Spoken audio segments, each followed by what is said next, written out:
I'd like to say welcome to Business Unusual. We hear a lot about business, big business, small business, and it has the usual slant to it. So our specialty is presenting Business Unusual. And we take it from the point of view of people who have started businesses, want to start businesses, dream of growing their businesses, just plain dream of being in business themselves. We want to be able to help you and help you succeed in business and in life. So today on Business Unusual, we are talking with a young lady in Los Angeles, California. Her name is Kimberly Lamar.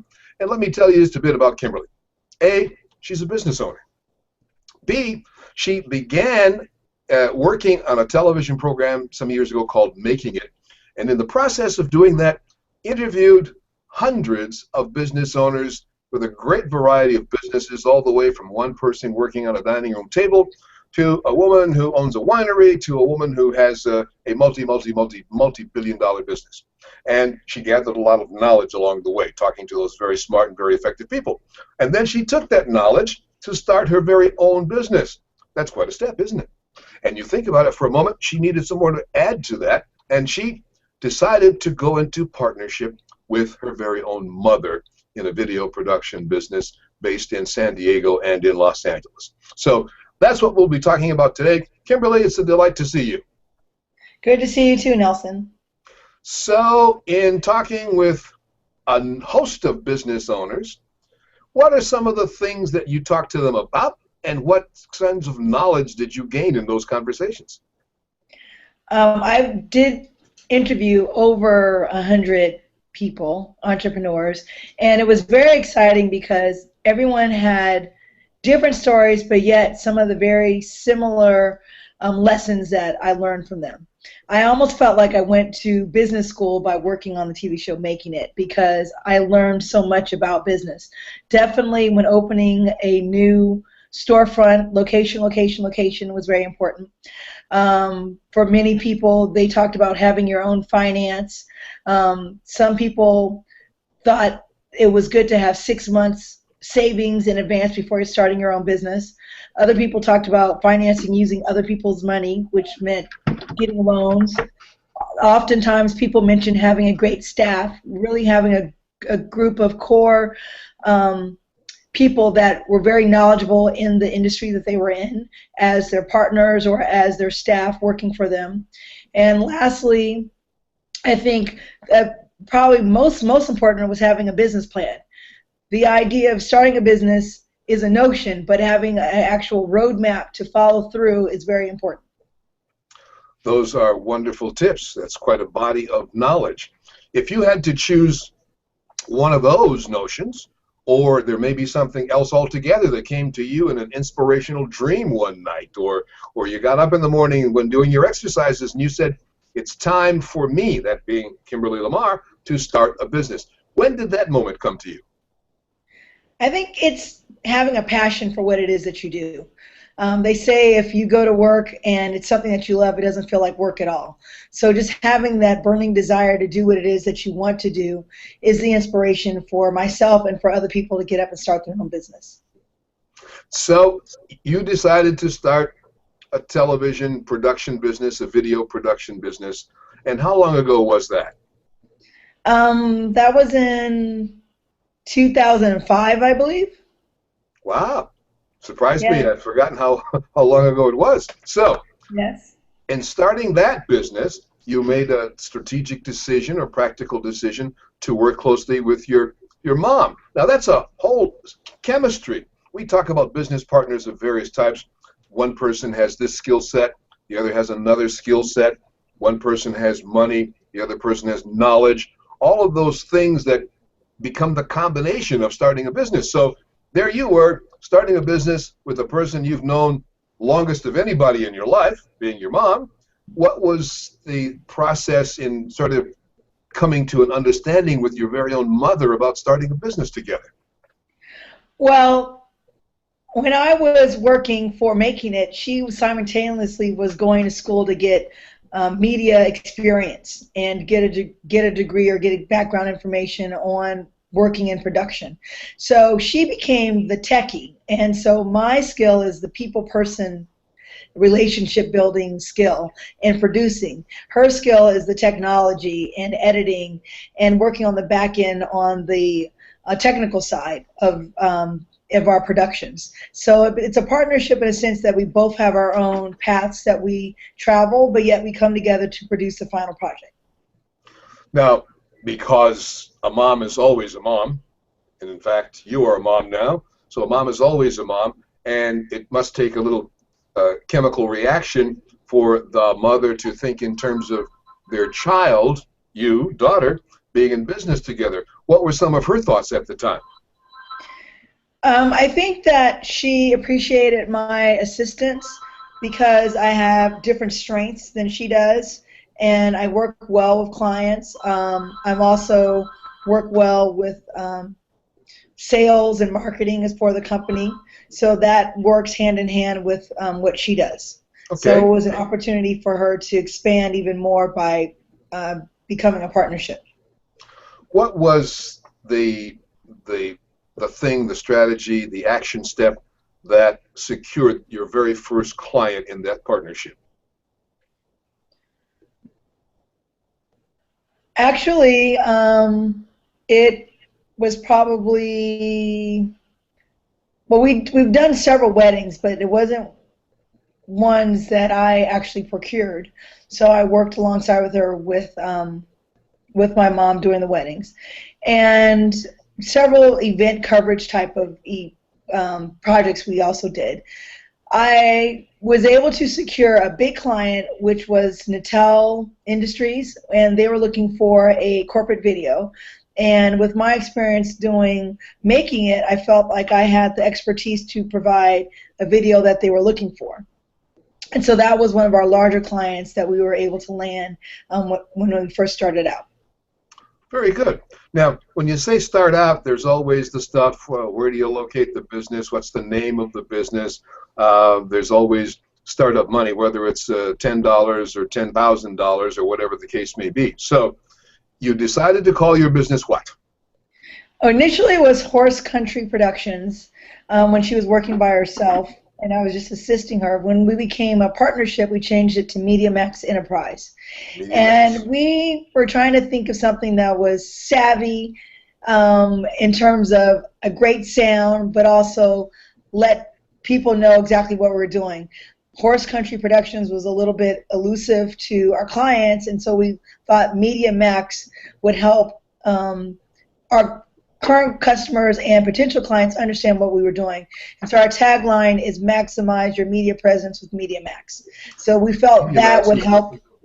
It's a good sounding name. It's a clear sounding name. I love a business name that explains what the business does. Media Max, maximizing media for your business, and that's very clear. That's good. Thank you. So that's why we changed the name. Okay. Now, as to necessary startup funds to get equipment, phone lines, whatever you needed to start your business, that funding came from where? Well, initially we didn't have a studio, so I think it came from just building up a little bit of a savings with the clients that we did have, the small clients, and then just obtaining a small studio space.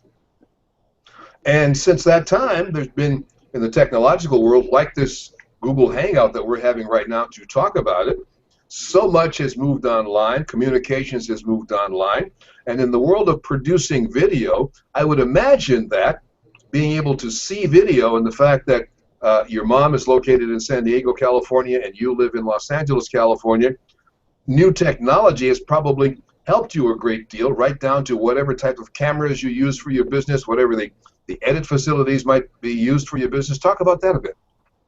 Well, what's really nice about our relationship is I live in Los Angeles and she lives in San Diego. And we are able to do projects in both places, but we're able to, with modern technology, we're able to send videos across the internet quite easily and effectively, as well as send videos to our editor if we need to. And it could be something that's done all online without having to have any hardware to send information. So that's been a benefit as far as modern technology. Our technology specialist and my general sidekick here on the Google Hangout and on Business Unusual is a man named Roger Yao, who you see in the picture there. So, Roger, we're talking about today's technology and being able to share videos and other things, no matter where you're located in the world. And Kimberly and her mom have used that to facilitate their business, being located in two different geographic settings, San Diego and Los Angeles. Why don't you talk a bit about what people should be thinking about as they think of a multi-point business? The infrastructure is very important for in terms of how much you put aside the money to invest in the computer that you're using, and the bandwidth you want of course like a T1 like bandwidth of course, so that you can transfer all your things like online like much faster. And there are a lot of cloud services that allow you to collaborate on a project from different places around the world. So the cloud right now, like the cloud technology is pretty mature, and I think that would be like one thing that's very you can utilize very much. And also like there are open source on the cloud service softwares that you can kind of pay per use, or sometimes pay a premium, and then you can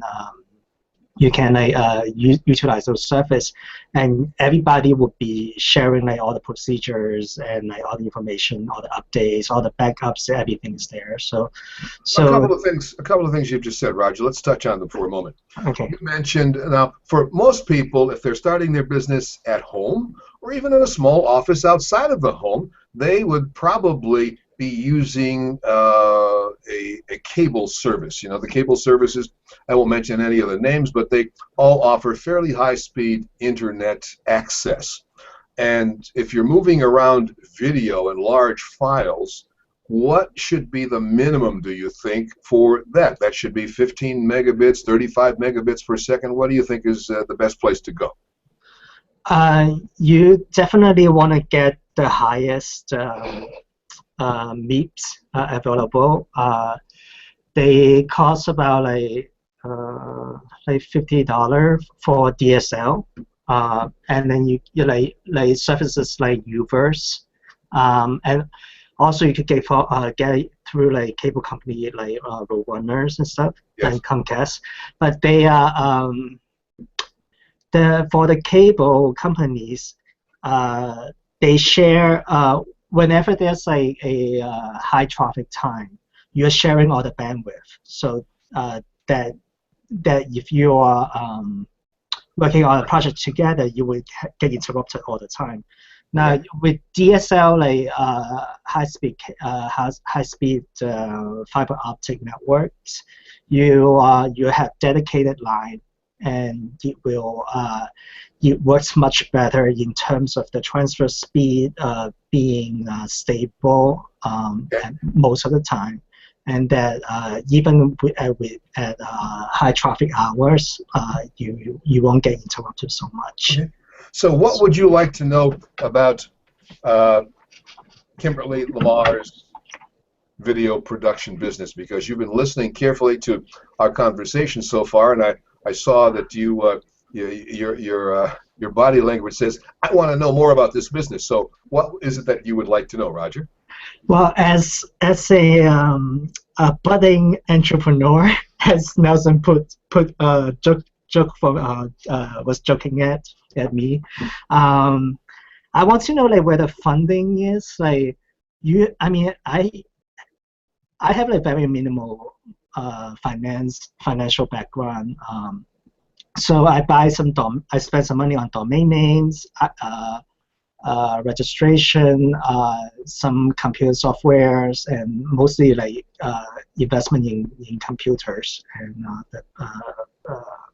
the internet.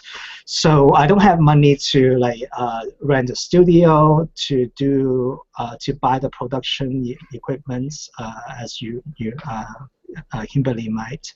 So that initial investment, like did you calculate everything, all the tools that you need, and then come up with a number, and then try to save money for it, or you went to an investor, you try to pitch your idea and then get some money, or do you like go for those like the nowadays the lean startup that's very popular, where you actually set like minimal amount of money aside, and then you get more money on the way. Oh, Kimberly, go ahead and answer Roger's question. He asked a very good one about assembling the financial resources for the startup. Well, I think much of the money came from, current clients. We did have clients before we actually got a space. And I think the other thing was just self-finance from savings. And then the third way was financing for like some of our equipment. Like some of our equipment wasn't just purchased with cash, it was financed to purchase some of the larger ticket items. Okay. And then that made it more accessible to be able to actually start a business with some equipment. And answering the other part of the question for you, Roger, adding my perspective, you asked about having a real budget, adding up the numbers for the various things. And that, of course, having a real operating budget is critically important, because as a startup, your resources are usually quite limited. Even vast resources. We saw during the dot-com bubble some years back, we saw people funded at $1 million, $2 million, $4 million, $5 million, $6 million for their startup, and they managed to blow $6 million. How do you blow $6 million? You spend it really fast for all the stuff that you really don't need. That's how you blow $6 million, and that they did that. So in a startup with your modest resources, taking care, thinking in terms of what is most essential. In other words, on any given day, you say to yourself, for me to get my first customer, what do I need to have? A telephone, some clothing, some gas for the car, and a business card to leave when you go there. Okay, now how do I look like I'm knowledgeable? Okay, let's add in a website. And these days, a website can be put up for a couple of $100 and made to be quite nice for maybe $1,000, $1,500. So you ask the question of, what do I need for the next step? It should always be focused on getting the first customer, taking care of that customer, getting the second customer, and being able to deliver the product or service that you promised on a regular and recurring basis. Asking yourself, what is essential for me to do that? If I can do that, then I'm really in business. Make sense to you? Yes. Yeah, that streamline like every single step. There you go. Make sure the service is delivered, the product is delivered, and I think that sounds great. I think that's the two most basic things that I should take care of, instead of going to like all the investors and asking for money. It can be so overwhelming. Let's go back to Kimberly now. So Kimberly, you're about 7 years in business. You've done some interesting projects. We've worked together on a couple of the projects and with your company. And so as you view it now, having the experience of the 7 years working in a partnership with your mom, what are your thoughts now about new direction, old direction, revitalizing your business, growing the business? What are your present thoughts about being in business? Well, a couple of things. One is, when you're in business, you have to learn to change with the times. So you have to evolve. So that's one of the very first keys. The second thing is, for us with videos and our clients, we pride ourselves on social media. So when we post our videos, we have an intern that works with us to push the media out so that it'll be seen. A lot of the videos that we do are DVDs, but many times people want their DVDs or their videos online, and so they want other people to see it. So in this day and age, social media is definitely part of technology that's really important to advancing your business. And so if you use it right, it will help you grow your business. And your dream now for your business is what? If you sort of close your eyes, as people do when they're tired and have been writing out the checks to pay bills, you start to dream about what you would like the business to look and feel like as it goes forward? And what are some of those thoughts on your part? I think for me, I'd like to receive another reward or accommodation for my good work. So I'm not sure what type of award yet. It could be a Telly Award or another Emmy Award, but I definitely want more recognition that I am the best. So I'm very proud of my 2 Emmys that I have so far, and I would like to continue to strive to do better and provide excellent products. Well, Kimberly Lamar and Media Max Productions in Los Angeles and San Diego, California, thank you so much for taking time today to share that practical knowledge. We get emails all the time asking questions one way or another, and people go to various websites or go to books and take classes. But to hear it from the mouth of somebody who has been down the path and successfully stayed on the path is always the most valuable, and that's what we always endeavor to present here on Business Unusual. Roger Yao, thank you for joining in today, sharing not only your technical knowledge, but asking questions about your very own business. Thank you both, and we'll look forward to being together again with other entrepreneurs and people's questions here on Making It Business Unusual. Thank you. Thank you. See you next time.